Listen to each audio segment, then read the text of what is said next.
Para comenzar, hablaremos sobre la medicina contemporánea de los siglos XIX y XX.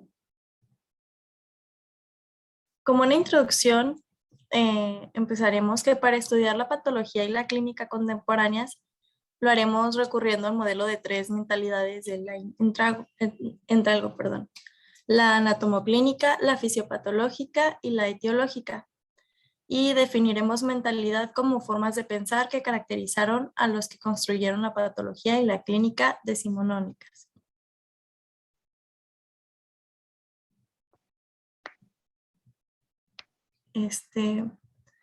La mentalidad anatomopatológica ocurrió sobre la primera mitad del siglo XIX, perdón. Esta consistía en relacionar de modo preciso y sistemático los fenómenos que la observación clínica permitía recoger en los enfermos y las lesiones anatómicas que la autopsia descubría. Y Erwin Akernech llamó a este periodo medicina hospitalaria. La etapa fisiológica y la etiológica ocurrieron sobre los mediados del siglo XIX también, y ambas constituyen lo que Akernech llamó medicina de laboratorio. El objetivo de estas fue conseguir una explicación científica de las enfermedades fundamentadas sobre los saberes físicos, químicos y biológicos. La mentalidad anatomoclínica y la patología celular. Bueno, para comenzar vemos que fue Javier Bichat el que formuló en 1801 el programa anatomoclínico. Este señaló la relación entre la observación clínica de los enfermos y las lesiones anatómicas que la autopsia descubría después de la muerte. Según Bichat, los síntomas debían subordinarse a las lesiones, que eran el fundamento de la ciencia y la práctica médica. A este cambio se le llamó giro copernicano de la lesión anatómica y realizó 600 autopsias en pocos meses. Y aquí podemos ver una escultura dedicada a Javier Bichat. Sí se ve, ¿verdad? El centro de la Escuela Anatomoclínica estuvo en el hospital de... Ay, no sé cómo se pronuncia.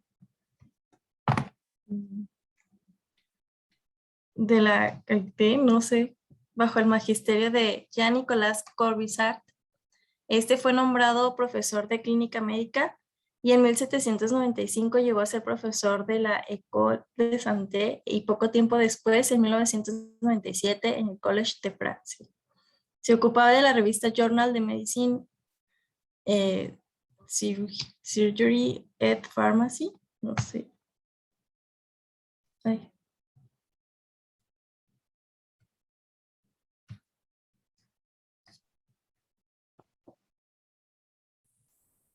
Bueno, Corvisart estuvo muy influido por Bichat, a pesar de tener 16 años más.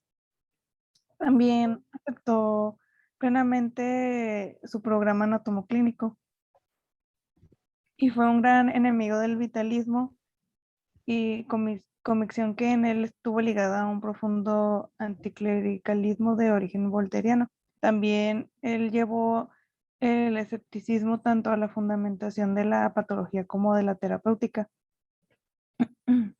Corvisart también aspiró a conocer los signos y ciertas constantes en cuya virtud llegó a ser clínicamente efectiva.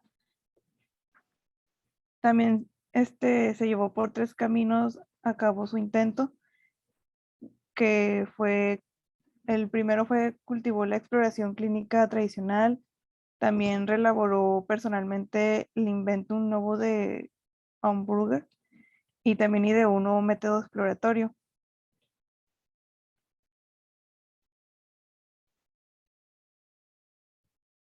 Bueno, también su tratado sobre las enfermedades del corazón, que quedó como un modelo de investigación anatomoclínica sistemática y rigurosa.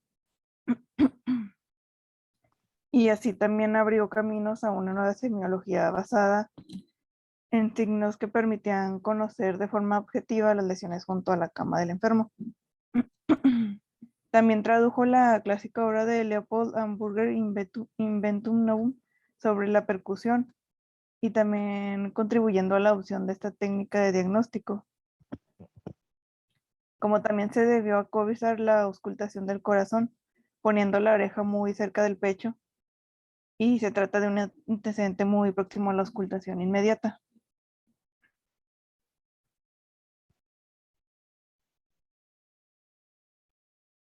Bueno, también el prototipo de los signos anatomopatológicos, pues fue la auscultación del tórax ideada por René en 1781-1826. También se convirtió la auscultación en una técnica para así recoger signos lesionales.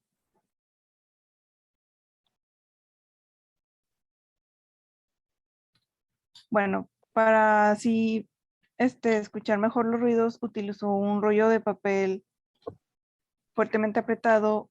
Uno de los extremos lo situaba en la zona precordial y así podía escuchar mejor los sonidos que aplicando la oreja directamente. Y pues esto lo sustituyó después por el rollo cilíndrico de madera con un conducto interno y una pieza en forma de embudo, y le dio el nombre de estetoscopio, puesto que permitía ver indirectamente las lesiones torácicas internas ocultas en los ojos del clínico. También escribió el libro de Auscultation Mediati en 1819.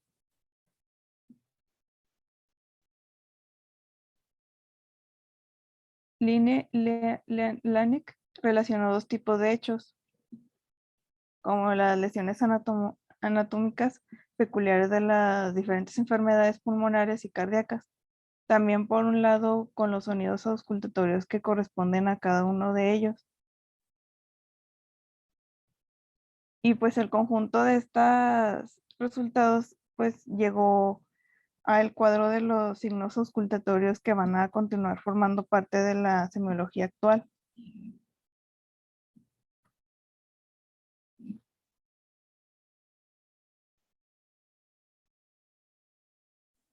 Bueno, tenemos a uno de los nombres, es Gaspar Laurent Weil, que fue el que sustituyó el nombre de tisis pulmonar por electroporesis pulmonar.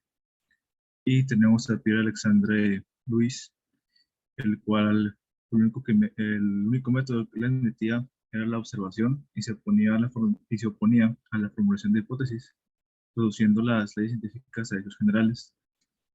Él también convirtió la estadística en fundamento de la ciencia médica, y una de las cosas que también hizo fue que demostró que la sangre no servía como proceso, no servía para los procesos inflamatorios. La medicina anatomoclínica culminó con la obra de Jean-Marie Charcot, y que esto pasó en la segunda mitad del siglo XIX, que contribuyó con su semiología neurológica. Y cabe destacar que bueno, la Universidad de París fue la primera en dar la cátedra de neurología con estos principios de Jean-Marie Charcot. La mentalidad anatomoclínica se introdujo en Inglaterra, en el St. Ives Hospital, a través de Richard Wright, Thomas Hodgkin y Thomas Addison. Y Richard Wright distinguió entre la hidropesia, los edemas de origen renal y los de origen cardíaco, que hasta la fecha pues han dado, él fue uno de los primeros en el descubrimiento de las formas básicas de lesiones del riñón, y se le atribuyen a él términos como nefritis, nefrosis y nefrosclerosis. En el mundo germánico, la medicina anatomoclínica aprendió fuertemente en la llamada Nueva Escuela Vienesa. Entre ellos está Karl Rokitansky, que se opuso a cualquier cosa que oliera a especulación, y Joseph Stoda, que interpretó los sonidos auscultatorios mediante la acústica científica.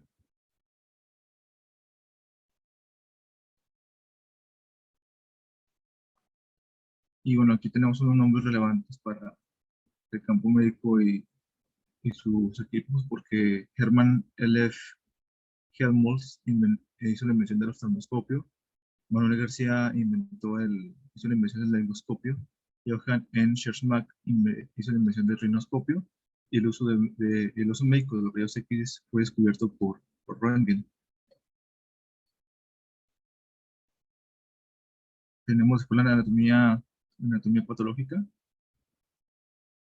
la cual los planteamientos de la mentalidad anatomoclínica condujeron a la aparición de una nueva disciplina básica encargada al estudio de las lesiones, anatomía patológica. Y al principio el estudio de las lesiones quedó reducido a la observación macroscópica, como tal de anatomía patológica. Después en París, Jean Crouvillier publicó la Anatomie pathologique de corps humain, que fue un extraordinario libro para su época de las lesiones patológicas macroscópicas. El uso del microscopio no tardó en aparecer y de forma paralela, como ya se vio en el tema anterior, el desarrollo de la teoría celular. Y la obra Die Cellular Pathology de Rudolf Virchow sistematizó los resultados de sus investigaciones y expuso sus ideas sobre la enfermedad desde la concepción celularista del organismo, y a él se le atribuye en términos como embolia, como trombosis y como leucocitosis y leucemia. Y bueno, todo este tipo de mentalidades, la mentalidad anatomoclínica se integró también en la medicina de laboratorio.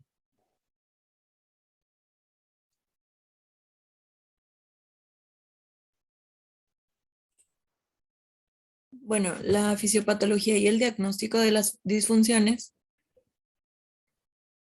El desarrollo de la fisiopatología también tuvo su escenario en Alemania en los años centrales del siglo XIX. Se superó la visión estática de la enfermedad que era propia de los anatomoclínicos y se introdujo un punto de vista dinámico mediante el estudio de las disfunciones orgánicas con los recursos de las ciencias experimentales. Para poder entender científicamente los trastornos funcionales del organismo, estos los entendieron como un proceso energético o material. En primer caso, las disfunciones podían analizarse con los recursos de la física y en segundo con los recursos de la química. La fiebre fue la primera alteración funcional que se pudo estudiar científicamente como un proceso energético como tal. Carl August Wunderlich intentó descubrir por vía experimental que las modificaciones de la temperatura en las enfermedades estaban fundadas sobre una ley. Como en esa época la física ya podía explicar que el calor animal se originaba principalmente en las oxidaciones orgánicas y en ese entonces se acaban de formular las leyes de termodinámica, Wunderlich publicó la obra El comportamiento de la temperatura corporal en las enfermedades. Este recogió todos los resultados de varios años de investigación y aparte de exponer los principios físicos de la fiebre, también recoge las curvas febriles objetivadas con el termómetro de las distintas enfermedades. Y pues así el termómetro se convirtió en una herramienta que proporcionaba la temperatura y como el primer signo objetivo de un trastorno funcional. El estudio científico de las disfunciones entendidas como procesos materiales fue iniciado por Friedrich von Fritsch. Este fue un profesor de clínica médica en varias universidades alemanas. Se dedicó a la investigación en química fisiológica y utilizó sus técnicas para poder estudiar las enfermedades renales y hepáticas y también la diabetes. Su obra principal fue Klinik der Leberkrankheiten y ahí diferenció los mecanismos de producción de las ictericias hepáticas y extrahepáticas, también los procesos de almacenamiento de los lípidos en la infiltración y de la degeneración de grasa de hígado. La aportación más brillante que tuvo fue demostrar que en la atrofia amarilla aguda de hígado, una de las consecuencias funcionales de la destrucción de las células hepáticas era que era una alteración creciente del metabolismo de las proteínas, que acababa de hundirse totalmente y pues esto conducía a la muerte del enfermo.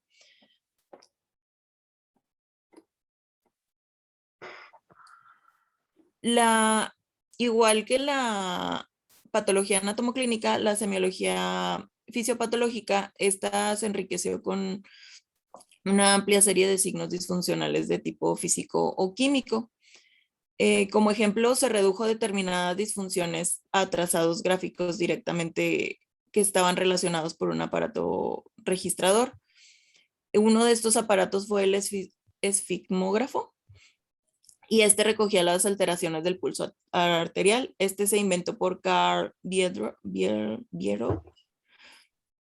También otro hito que fue muy importante fue que se introdujo la electrocardiografía, esta por Wilhelm Einthoven, y la electroencefalografía por Hans Berger.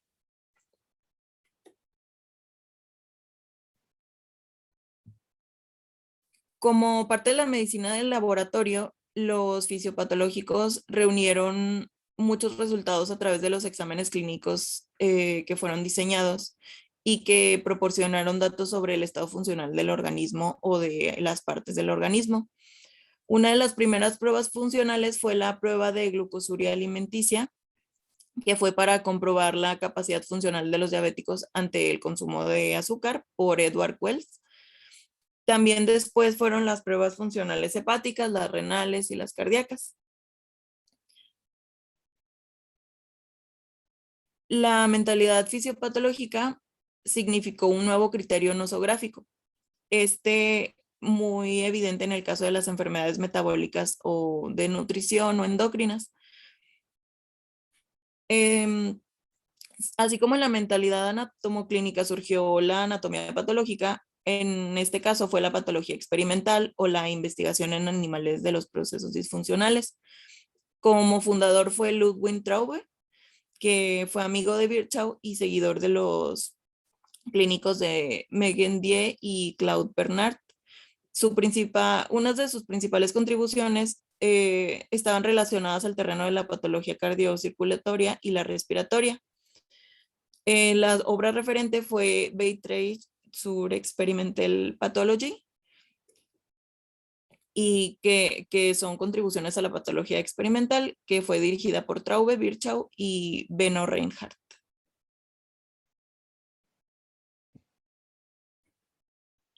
Bueno, la institucionalización de la patología experimental, perdón, vino de la mano pues de Julius Cohnheim, que fue discípulo de Virchow, y a través de sus investigaciones corrigió algunos de los aspectos de la obra de pues, Virchow, que sobre todo se refería a la inflamación, y pensaba que se trataba de una alteración celular in situ, y mientras que Cohen demostró que los leucocitos salían del torrente sanguíneo y aparecían en los focos inflamatorios. Así corrigió este aspecto.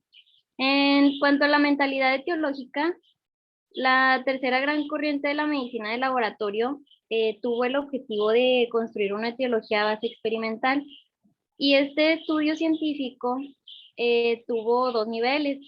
Tuvo la observación, que en ese momento se descubrió la ingestión de veneno, contacto con enfermos, antecedentes familiares y el clima.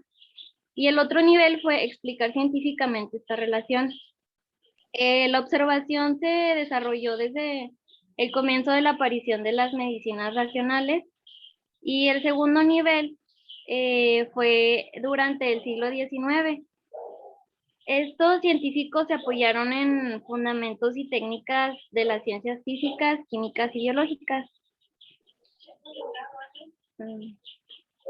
Bueno, en los venenos, las primeras causas de enfermedad fueron, como por así decirlo, descubiertas a causa de los venenos.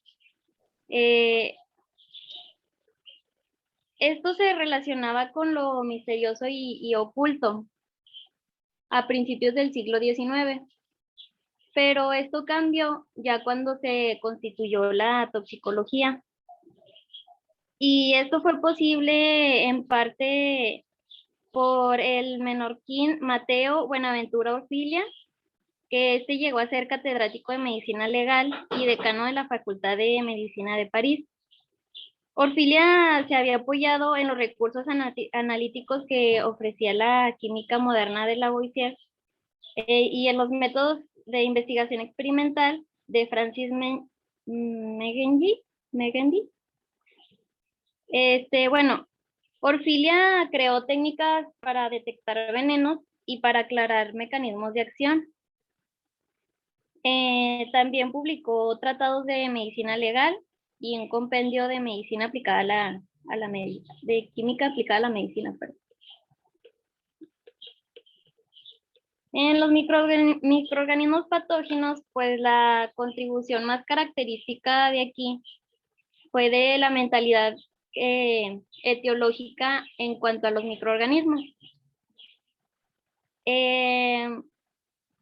Esto ocurrió en la segunda mitad del siglo XIX con el nacimiento de la microbiología.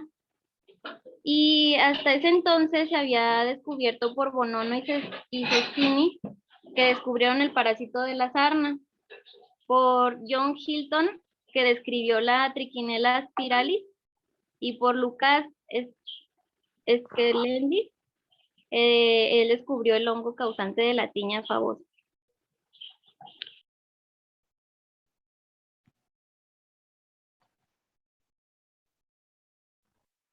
Continúo porque se va a cerrar la sesión.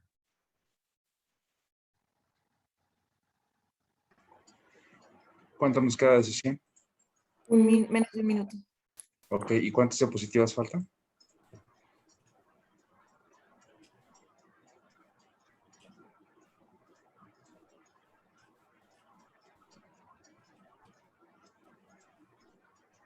Ok. No era recorrer las tablas. Hay que cerrar y volver a entrar porque todavía faltan varios. ¿Sale? Sí, doctor.